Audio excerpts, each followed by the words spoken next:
In 2017, I was the first person to get CAR T at the Penn State Hershey Medical Center and Cancer Institute. I was an ideal candidate. I was relatively young. I had a lot of reason to live and a lot of reason to believe that I would survive the treatment. My doctor at Stanford had suggested CAR T-cell therapy. They were just coming out with it for multiple myeloma. I was patient number 1 at Stanford after the FDA release. CAR T-cells stands for chimeric antigen receptor.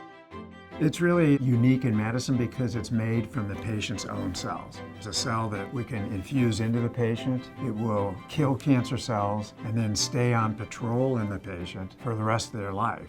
We never had a living drug before, and that's what we have with CAR T-cells. I ended up going into the hospital for apheresis. They take your blood, they strip away the T-cells until they were able to achieve enough T-cells for genetic modification.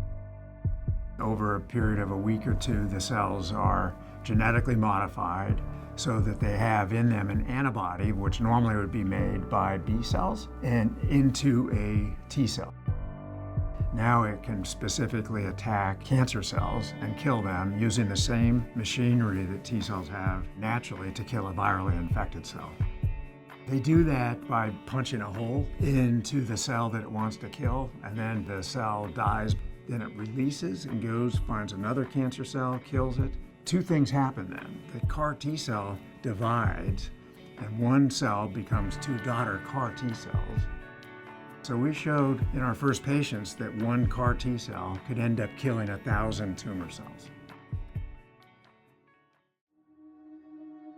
I was hospitalized and the cells were reintroduced to my body. And I was told ahead of time that there may be some reaction. The first 24 hours, nothing really happened. And then the side effects really started to kick in. It's just this massive immune response. So my fever spiked to over 105. I was delirious. I had no idea what was going on. I have very few memories of being in the ICU. I was getting fevers and I was kind of in and out of really understanding what was going on. The first patients of CAR T had an effect called cytokine release syndrome, where the CAR T cells, by killing the cancer cells, release a lot of inflammation, and that causes high fever, and it can lead to other serious effects.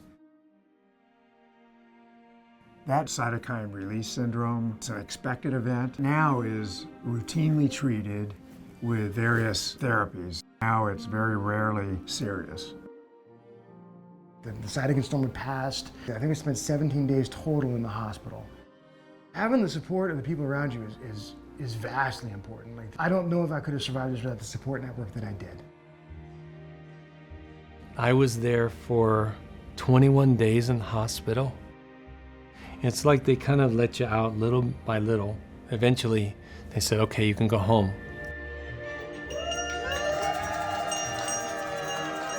It was great to just be home and know that it's probably gonna be okay. It seemed like it was gonna be all right at that point.